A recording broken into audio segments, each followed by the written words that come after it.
E aí, muito bom dia, boa tarde, boa noite, minhas lindas turmas, meus alunos queridos da FACAP. Bom, lembrando mais uma vez, essa daqui é mais uma das nossas aulas, hoje inaugurando a segunda unidade, certo? Em substituição às aulas presenciais, né?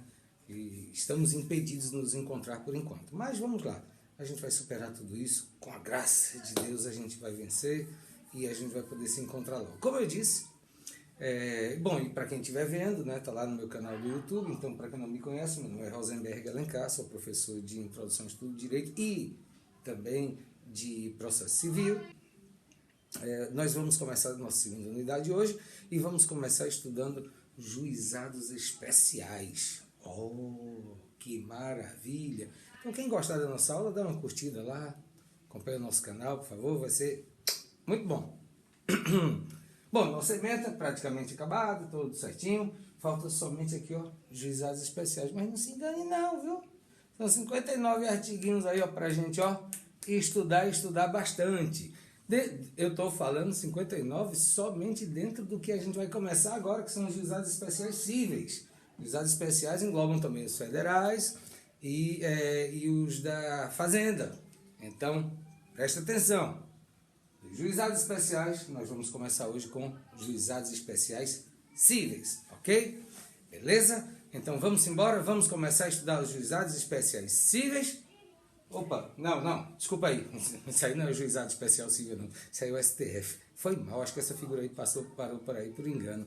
Beleza, vamos continuar? Ah, sim, agora sim. Qual é a finalidade do juizado especial? Isso é uma coisa muito importante. Vamos lá. Advogado é ou era, pelo menos para ser, um bicho caro. Por quê? Porque a gente lida com o segundo maior direito que as pessoas têm. Primeiro, a vida. O segundo são os próprios direitos do cidadão.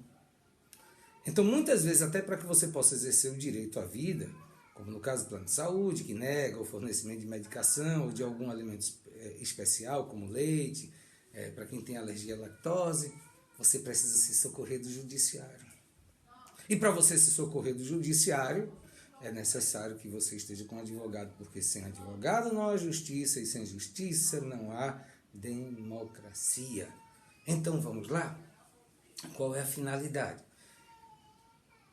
No passado, antes da edição da Lei 9099 de 95, muitas causas deixavam de ser ajuizadas porque às vezes não compensava sequer contratar o advogado para poder mover aquela ação, porque muitas vezes seus honorários até superavam o valor daquela causa, ou o advogado não queria porque o valor da causa era tão pequeno e o trabalho seria o mesmo, porque tanto faz você trabalhar numa causa de R$1 como na de 1 milhão, o trabalho é o mesmo, se você der valor à sua profissão. Então, com essa finalidade, com esse objetivo, criou-se a Lei 9099. Para quê? Para poder tratar de causas de baixo custo, de causas prezando por menos formalidade e sendo procedimentos mais céleres. Então, deu-se uma enxugada no processo, na norma processual, excluiu-se aquilo que podia tornar o processo mais complexo, que podia tornar o processo mais demorado, digamos assim, e passou a existir a Lei 9099 de 95. Então, finalidade, constituir um mecanismo que propiciasse o acesso à justiça, facilitando que determinadas situações que talvez nem fossem ajuizadas, judicializadas, pudessem ser levadas ao conhecimento do judiciário, tornando-se em litígios e sendo postas à apreciação do Estado julgador, em função da sua informalidade, baixo custo e maior celeridade. Então, finalidade e objetivo, que as demandas que não pudessem ser resolvidas consensualmente fossem levadas ao judiciário sem o maior custo, porque a gente sabe, até o limite de R$2.000, por exemplo, a parte pode acionar judicialmente sozinha, sem precisar de advogado, se utilizando os princípios norteadores do juizado, dentre eles da oralidade, ok? Então, quando a gente fala em juizados especiais, a gente tem o juizado especial cível, certo? Que é o da 9099 de 95, perdão. E aí você deve entender o seguinte, quando a gente fala em juizado especial cível, a gente está falando sobre os juizados especiais cíveis, querem dizer os juizados especiais da Justiça Estadual. Da Justiça Estadual, daquela que se reporta ao Tribunal de Justiça, que é composta por magistrados que foram aprovados dentro do Estado num concurso público. Então, esse é o juizado especial cível. Quando a gente fala em juizado especial federal, ele está abraçado pela Lei 10.259, de 2001, e essa parte do juizado especial federal, a gente vai estudar na continuidade das nossas aulas quando a gente dissecar por completo o juizado especial cível, ok?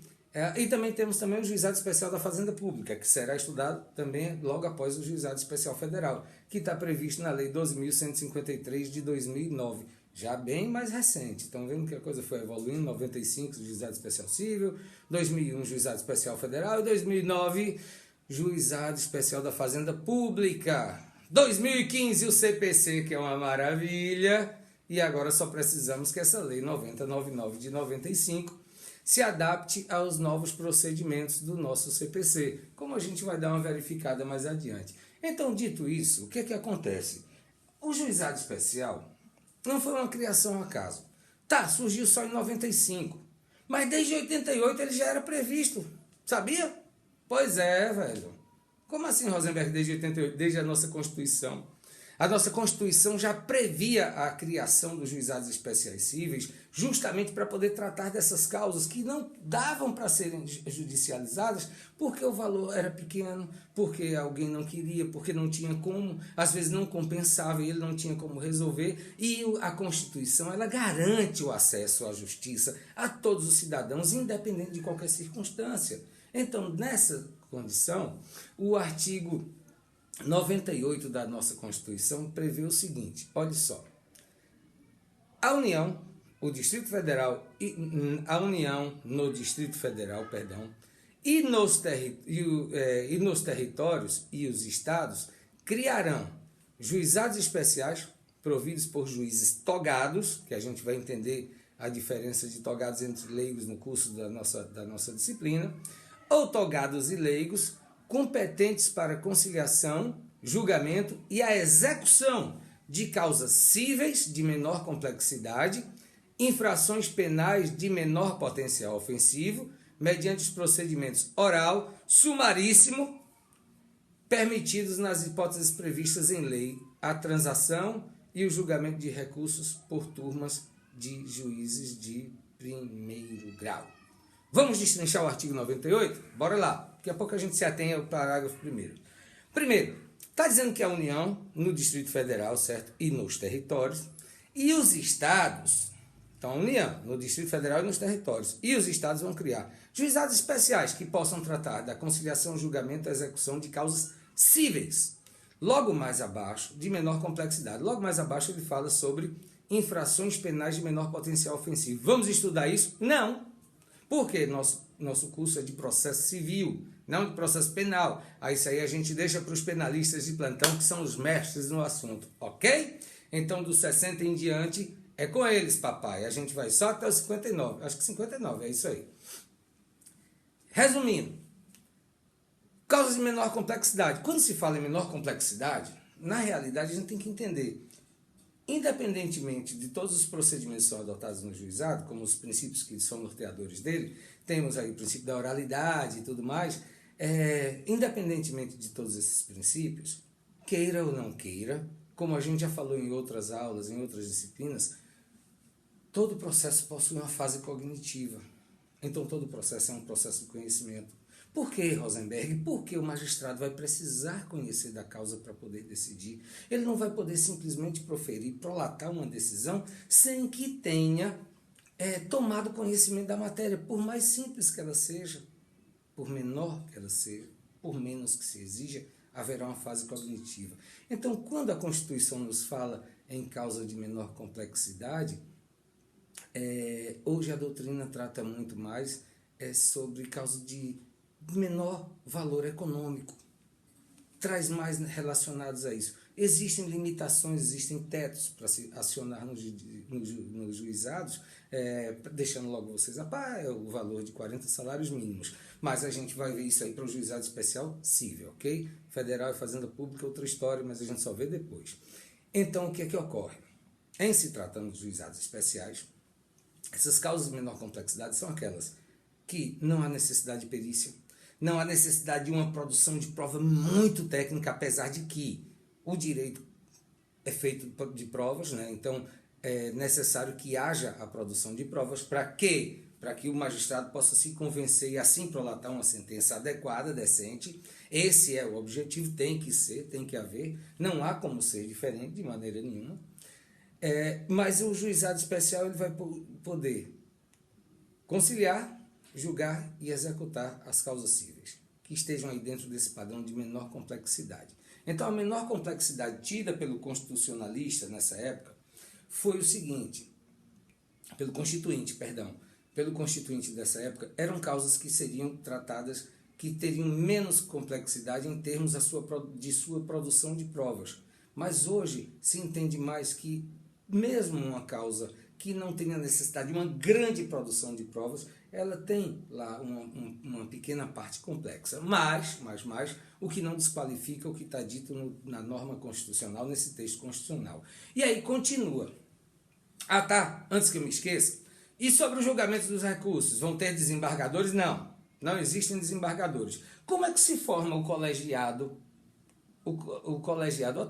para tomar a decisão dos recursos interpostos dentro do juizado especial? Primeiro, não cabe todos os recursos, aí a gente vai ver mais adiante quais são os que cabem.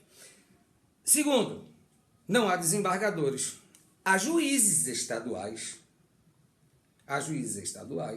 que compõem uma turma, um colégio recursal composto por três desses juízes. Então, são todos magistrados de primeira instância. Interessante, quando se fala em devolver a matéria, a gente sempre pensa numa instância superior, mas como no caso dos juizados especiais não existe uma instância superior, obviamente, esse caso é tratado, os recursos são julgados, são apreciados por magistrados de mesmo nível hierárquico, só que desempenhando essa função extra, essa função a mais, que é fazer parte do colégio recursal, que é quem vai apreciar os recursos dentro do juizado especial, ok? Então deu para entender?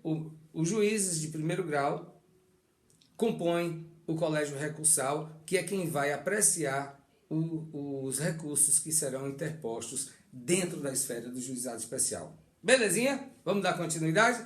Os juizados especiais cíveis e criminais, órgãos da justiça ordinária, serão criados pela União no Distrito Federal, nos territórios pela União no Distrito Federal e nos territórios e pelos estados para conciliação, processo de julgamento e execução nas causas de sua competência. Isso aí é o artigo 1º da Lei 9099, que é praticamente uma transcrição do artigo 98 da nossa Constituição. Eu acho que antes eu tinha falado parágrafo 1º, né? Me desculpem se eu cometi essa asneira aí.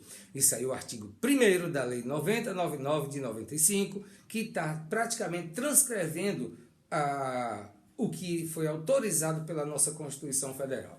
Vamos continuar? Vamos falar sobre os princípios gerais. Eu sei que tem vocês que são alunos dedicados demais, adoram quando a gente fala sobre teorias, sobre princípios. Eu sei que vocês absorvem essa matéria muito bem. Espero que estejam gostando do novo estilo do slide, que esteja mais claro para vocês, ok?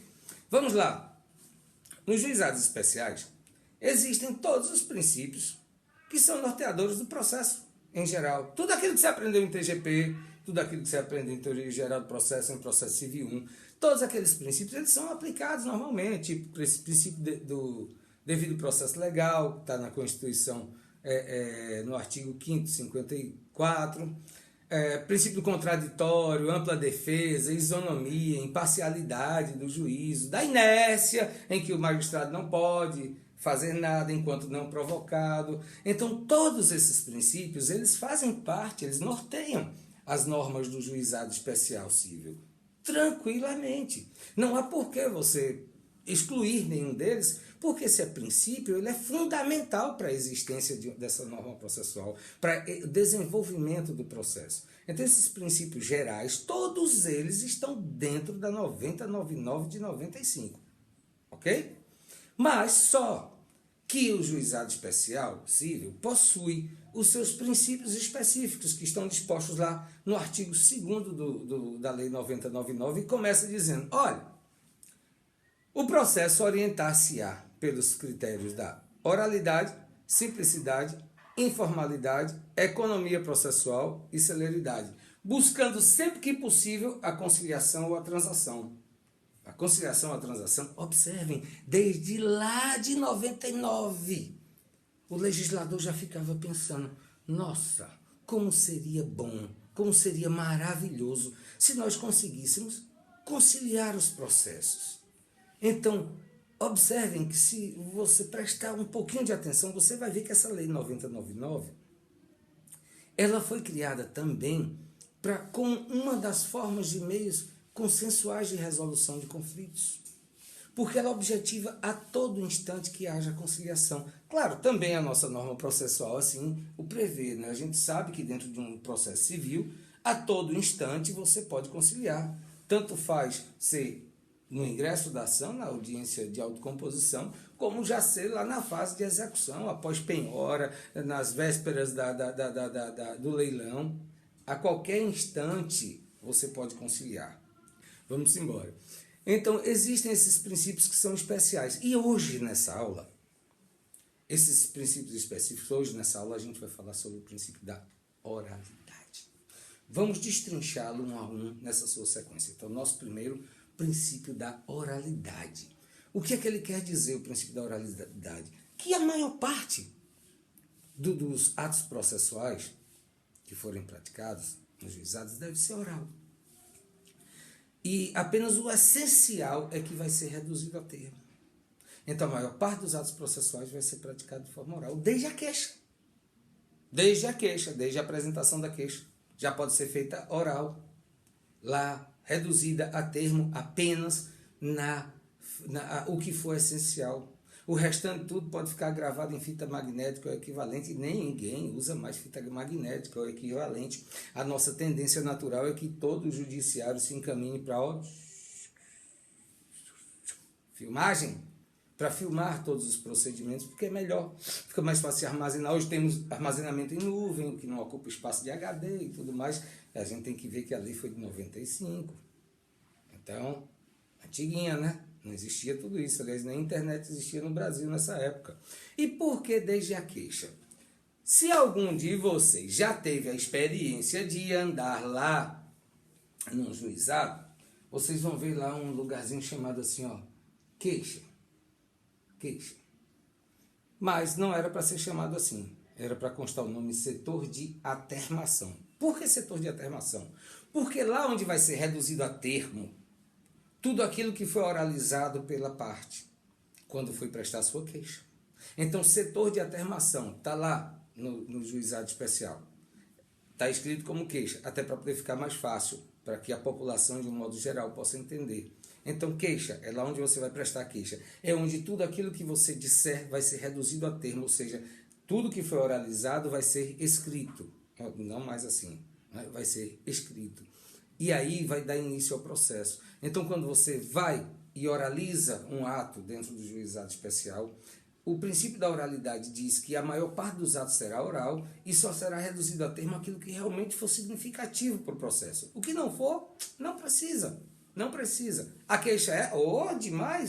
Ela é como se fosse a petição inicial prevista lá no artigo 2º do CPC, que diz que o processo começa com a iniciativa, com o protocolo da petição inicial, então começa com o protocolo dessa queixa oralizada, como também pode ser, claro, através de uma petição inicial, escrita, redigida por um advogado de sua confiança, ok? Pode ser dessa forma também. É assim que funciona. Então, tanto faz ser diretamente pela parte no setor de atermação, através de uma queixa prestada, como também através do seu advogado prestando, fazendo o protocolo da petição inicial, assim, para dar início ao processo. Tá ok? E aí, só para a gente deixar claro, vocês se lembrem aqui, isso é só uma observaçãozinha que fiz questão de fazer, termo é diferente de auto. Por quê? Termo é todo aquele ato que é praticado dentro do cartório, dentro da vara, dentro do fórum, naquele ambiente onde o processo tramita. É isso, é aquele termo, é tudo aquilo que é praticado naquele ato, dentro daquele ambiente.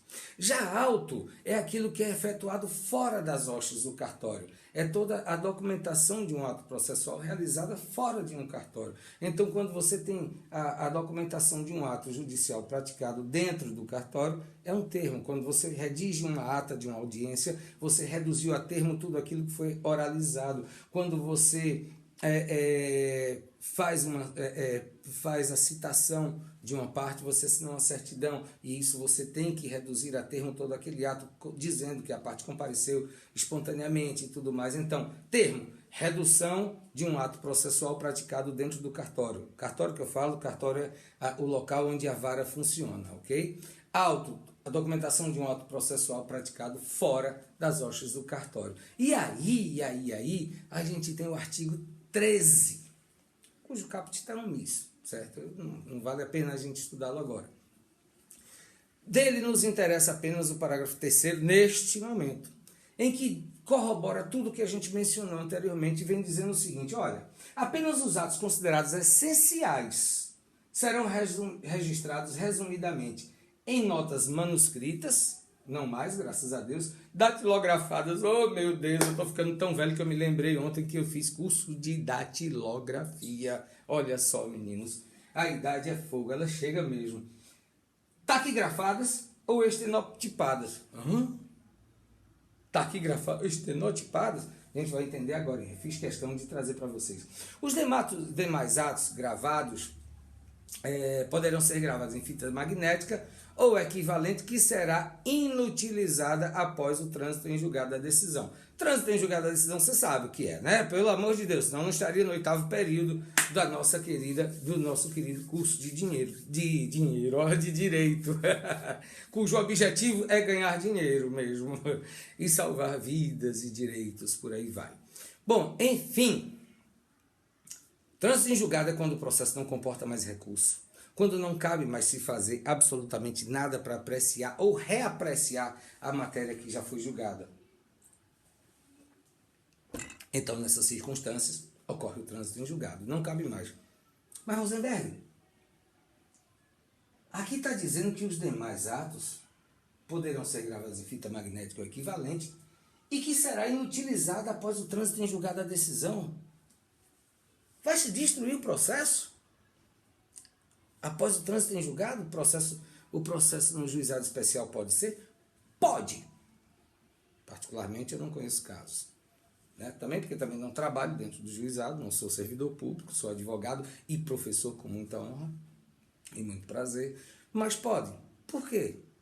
Porque no juizado especial não se admite uma coisinha chamada de ação rescisória.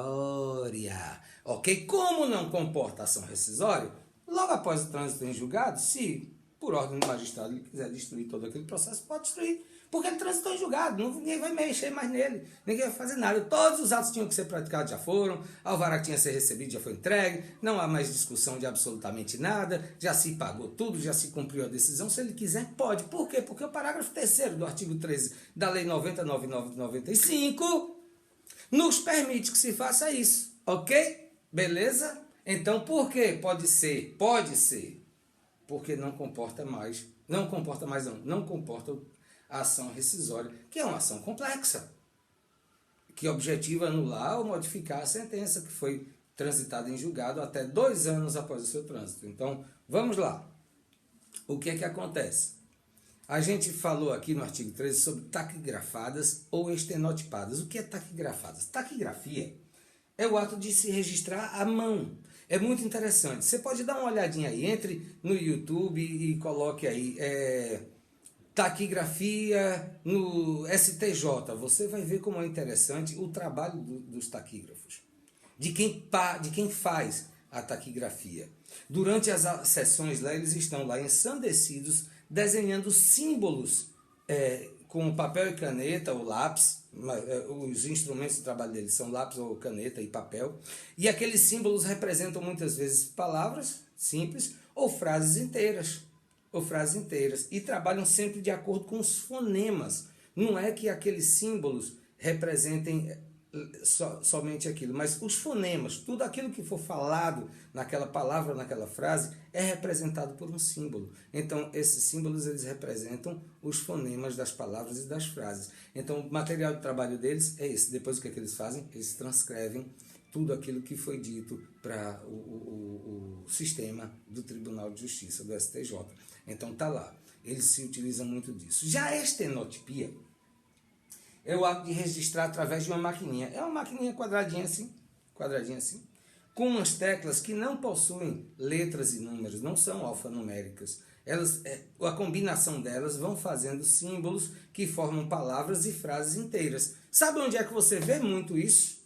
Quando você aciona a tecla SAP da sua televisão, que está lá na novela, pá, e de repente você vê uma palavra, 2 segundinhos aparece uma frase inteira, às vezes meio que desconexa com o texto realmente falado, mas não foge da ideia, porque cada estenotipista ele tem a possibilidade de criar a sua própria simbologia das palavras para poder formar isso, mas no final das contas todo mundo se entende. Não é porque um criou um pouco diferente, o outro também não vai se entender, porque o que importa é o resultado, ok? Isso aí foi uma mera curiosidade, mas vamos dar continuidade à nossa aula? Bora? Vamos falar sobre alguns exemplos de oralidade? Então nós estamos no tópico 1, e agora nós vamos para 1.1, que são exemplos de oralidade. Primeiro exemplo de oralidade a gente já falou, é a possibilidade que a petição inicial seja realizada através de uma queixa prestada no setor de atermação dentro do juizado especial. Então ela pode ser apresentada de forma oral. Então esse é o primeiro exemplo de oralidade. E aí o nosso artigo 14 ele fala, olha, o processo instaurar-se-á com a apresentação do pedido, que pode ser escrito ou oral, à secretaria do juizado. E aí vem o restante do artigo 14, que fala do pedido constarão, de forma simples, em linguagem acessível, o nome, a qualificação e o endereço das partes, ou seja, autor e réu, o exequente e executado, os fatos e os fundamentos de forma escrita, o objeto e o valor da causa. O valor da causa tem que constar, perfeito? Exatamente. E aí, fala sobre pedido genérico, sobre essas coisas todas, mas isso aí a gente deixa para apreciar um pouquinho mais adiante, ok? Beleza? Outro exemplozinho de oralidade, o advogado pode ser constituído apodiacta. O que é isso, apodiacta? Constituído para o ato. Essa nomeação apodiacta, inclusive hoje, ela já é válida, já é mais extensiva. Mas para que ele possa praticar atos como recorrer, contrarrazoar e não sei o quê, que são atos que são ditos como pertencentes aos poderes especiais que devem constar do mandado de outorga, ou seja, da procuração, então é necessário que ele tenha a procuração por escrita. Mas o advogado pode ser constituído oralmente, apodiacta, nomeado para o ato, basta que a parte confirme, é meu advogado, e aí está constituído, ok? Perfeito? Só que, se for para recorrer, contrarrazoar, se for para praticar outros atos, desistir, renunciar, reconhecer a procedência do pedido, então, para a prática desses atos, se exige que se constitua, que se faça a procuração por escrito, determinando quais são os poderes específicos. Então, os poderes gerais da cláusula de judícia podem ser apodiacta e os poderes específicos têm que ser por escrito. Perfeito? Porque, sim, e sobre procuração você pode dar uma olhadinha lá no artigo 105 do CPC. O que está lá serve plenamente para toda e qualquer procuração dentro da nossa norma processual civil, ok? E dentro, claro, do juizado especial. O artigo 9º diz o seguinte, corroborando o que a gente falou, fala no seu parágrafo 3º, que o mandato ao advogado pode ser verbal, salvo quanto aos poderes especiais. Outro exemplozinho, a parte demandada poderá acrescentar contestação e pedido contraposto em audiência de forma oral. Ora, se a petição inicial pode ser através da queixa e ela pode ser de forma oral, por que a contestação não? Claro que sim. Então, se a parte não estiver com o advogado, a parte ré, o executado, se ela não estiver com um advogado constituído e ela quiser contestar oralmente, ou se o próprio advogado quiser fazer a contestação oral, ele pode. Para isso, ele vai ter o tempo necessário para que ele possa fazer a sua defesa, apresentar a sua defesa de forma oral. Claro, não vai se ultrapassar o que seria o aceitável para o bom andamento do processo, por conta, inclusive, do princípio da serialidade. Então, nenhum deles pode sobrepujar o outro, ok? Então, a parte demandante pode contestar. E o que é esse pedido contraposto, Rosenberg? Vocês que já passaram por processo civil 3, que estudaram, 2, que estudaram petição inicial e de resposta do réu, viram que uma das formas, das modalidades de resposta do réu é justamente a reconvenção. E o que é reconvenção? A reconvenção é quando o réu vai requerer contra o autor pedidos que estão relacionados àqueles fatos que se encontram narrados na inicial e que ele tem como provar, ou pelo menos ele pensa que tem como provar, para que possa ser feita o seu pedido contra a outra parte. Então é uma espécie de uma petição inicial dentro do corpo da contestação. Antigamente não era. No CPC de 73, a petição de reconvenção ela era apartada.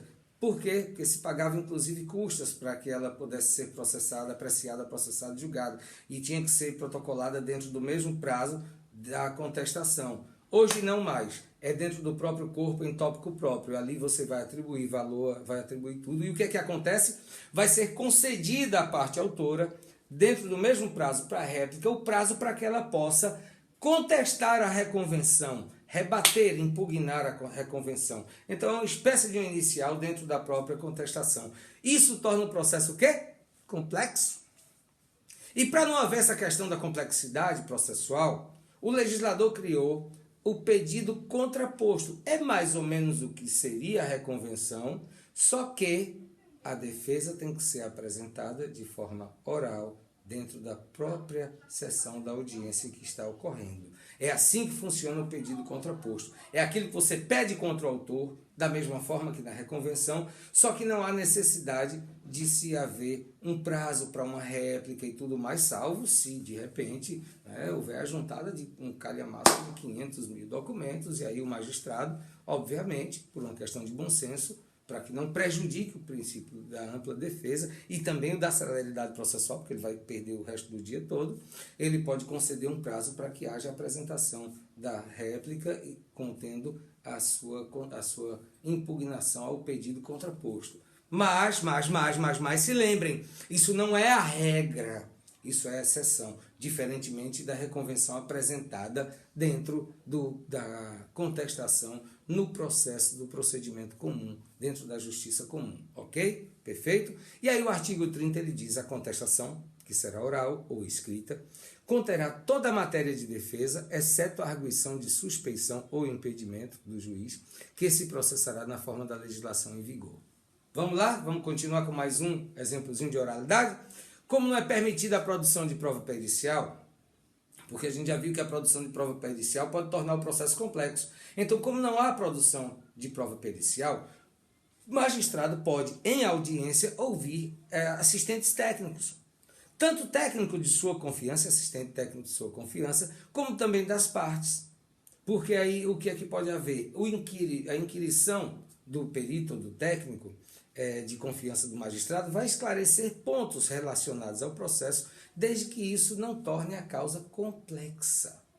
Então não há possibilidade de perícia, mas há a possibilidade da ouvida, reduzindo-se a termo tudo aquilo que foi essencial, de um perito ou de um assistente técnico de confiança do magistrado ou de confiança das partes dentro do processo. Isso está previsto no artigo 35 do CPC. Quando a prova do fato exigir, o juiz poderá inquirir técnicos de sua confiança, permitida às partes a apresentação de parecer técnico também. Ok? Minos e Minas, a gente fica por aqui com essa primeira parte, que foi o princípio da oralidade. Daqui a pouco a gente se encontra com exatamente a continuidade da nossa aula. Então, até a próxima aula. Muito obrigado. Beijinho enorme. Tchau. Até já.